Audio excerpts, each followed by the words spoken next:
Ce sont les larmes bleues. Une prolifération d'algues bioluminescentes en Chine. Mais elles cachent un dangereux secret.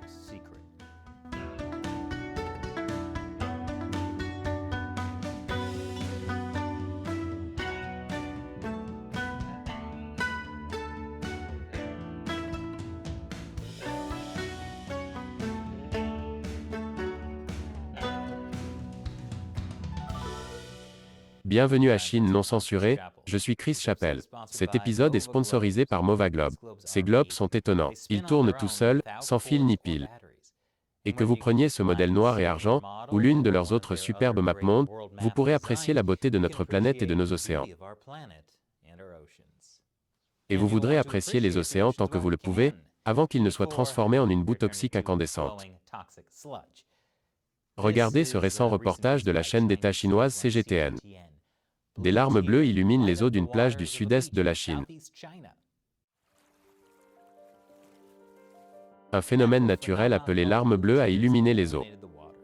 Les larmes bleues sont le résultat d'une réaction chimique appelée bioluminescence.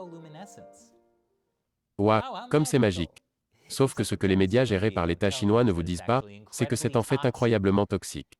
Belle mais incroyablement toxique, ça ressemble à toutes mes ex. Les organismes microscopiques qui produisent cette magnifique lueur bleue ne sont pas seulement toxiques. Ils réduisent aussi le niveau d'oxygène dans l'eau, tuant tout le reste. Les scientifiques ne sont pas tout à fait sûrs de ce qui cause les larmes bleues. Mais ils soupçonnent que la pollution agricole, comme les engrais chimiques, s'écoule dans l'énorme fleuve Yangtze et se déverse ensuite dans l'océan. Cela donne aux larmes bleues la dose massive de nutriments dont elles ont besoin pour se développer. Donc elles utilisent des toxines pour se rendre plus belles. Tout comme l'utilisation du Botox. Ouah, comme c'est magique. C'est une partie d'un problème beaucoup plus grand. Le Parti communiste chinois détruit les océans. Pas seulement les océans autour de la Chine, mais globalement. La Chine est le premier pollueur d'océans au monde. La Chine est la première source de bouteilles, sacs et autres déchets en plastique qui obstruent les voies maritimes mondiales.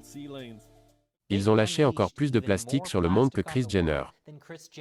Je vous en dirai plus après cette courte pause commerciale. Bienvenue à nouveau. La Chine a dévasté les océans du monde entier de diverses manières. Par exemple, en déversant tant de déchets dans l'océan qu'on peut le voir de l'espace. Ce qui est en fait assez impressionnant. Surtout si l'on considère que la Chine n'a pas de Chipotle. Mais ça va plus loin que ça. La Chine produit plus de déchets plastiques que n'importe où ailleurs dans le monde. Et devinez quoi? Une grande partie finit dans, vous l'avez deviné, le fleuve Yangtze, qui se jette ensuite dans la mer. Il y a tellement de plastique dans le fleuve Yangtze que le poisson que vous pêchez là-bas est déjà emballé. Le fleuve Yangtze représente à lui seul 55% de tous les déchets plastiques provenant des rivières et qui finissent dans les océans. Et oui, la Chine affirme qu'elle prend des mesures pour réduire les déchets plastiques. Mais la Chine utilise également plus de charbon que le reste du monde réuni, et a déclaré qu'elle prendrait des mesures pour réduire cette consommation également. Devinez comment ça se passe? Ce qui est dur, parce qu'en mentant, ça veut dire que le Père Noël va laisser du charbon dans leurs chaussettes de Noël, ce qui ne fait qu'aggraver le problème. Donc, sans surprise, le problème des déchets océaniques de la Chine s'aggrave.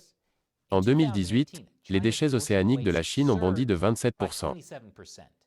Et c'est selon les chiffres officiels du gouvernement chinois, alors prenez cela avec un grain de microplastique. La pollution des rivières n'est pas la seule source de tout ce plastique. Il y a aussi les océans. Plus précisément, les filets de pêche en plastique représentent une part importante du plastique océanique.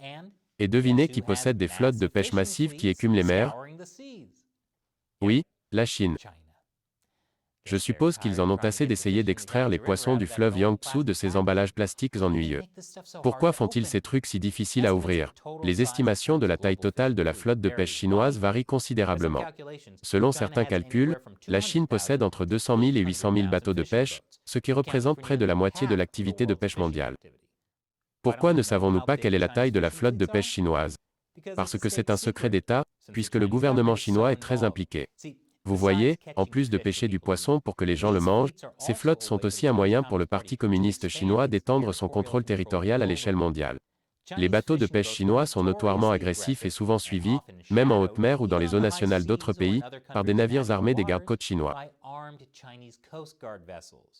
Bien que cela semble louche, cela me donne une idée pour un nouveau sport, la pêche compétitive. Voilà une façon relaxante de passer un après-midi avec papy. C'est aussi une bonne chose que les bateaux de pêche chinois soient sécurisés, car d'autres pays pourraient ne pas être très heureux de ces flottes de pêche massives. Pourquoi? Parce qu'elles dépouillent littéralement les océans. Les mers autour de la Chine n'ont pratiquement plus de poissons. Donc la flotte de pêche chinoise est devenue mondiale. Le Japon se demandait pourquoi tant de bateaux de pêche nord-coréens échouaient sur leurs côtes, certains remplis de squelettes. On les appelait les bateaux fantômes. Et oui, c'est réel. Pas l'intrigue de pirates du Pacifique. Il s'avère que la Chine a pêché illégalement toutes les eaux autour de la Corée du Nord jusqu'à ce qu'il n'y ait plus rien. Les pêcheurs nord-coréens échoués au Japon se sont apparemment aventurés trop loin du rivage, dans une vaine recherche de calmars et ont péri. La Chine pollue même les océans avec des squelettes. Ce qui est terrible, mais bon, le Grand Patch Squelette du Pacifique serait un nom génial pour un groupe de métal. En grande partie grâce à la Chine, 90% des stocks de poissons du monde ont été pleinement exploités ou sont surexploités. Et une mauvaise nouvelle pour les personnes qui mangent les poissons qu'ils pêchent. Ces poissons ont mangé tous les petits morceaux de microplastiques qui flottent dans l'océan, en partie à cause de la pollution chinoise. Selon cette étude, les 21 espèces de poissons de mer et d'eau douce des eaux chinoises étaient toutes pleines de microplastiques. Cela signifie que les personnes qui mangent du poisson ont également consommé du plastique. C'est le cercle de la vie. Au moins, c'est une façon plus naturelle d'avoir son corps rempli de plastique. Et en parlant de notre belle planète et des océans que nous voulons préserver, cet épisode a été sponsorisé par Movaglobe. Movaglobe est un sponsor de cette émission depuis des années. Ce que j'adore, car leurs globes sont incroyables. Regardez cette technologie. Il tourne automatiquement, alimenté par la lumière solaire ambiante. Et quand vous le remettez sur sa base, il corrige son mouvement. Mova a des tonnes d'autres designs sympas, aussi. Et pour un temps limité, vous pouvez obtenir 10% de réduction sur les globes Mova de 6 pouces et de 8 pouces et demi, en appliquant le code China Uncensored. Cliquez donc sur le lien dans la description ci-dessous et choisissez votre version préférée. Et lorsque vous achetez un globe Mova, vous soutenez également votre émission préférée sur la Chine. Alors cliquez ci-dessous pour découvrir les globes Mova, et utilisez le code China Uncensored. Encore une fois, je suis Chris Chappell, à la prochaine fois.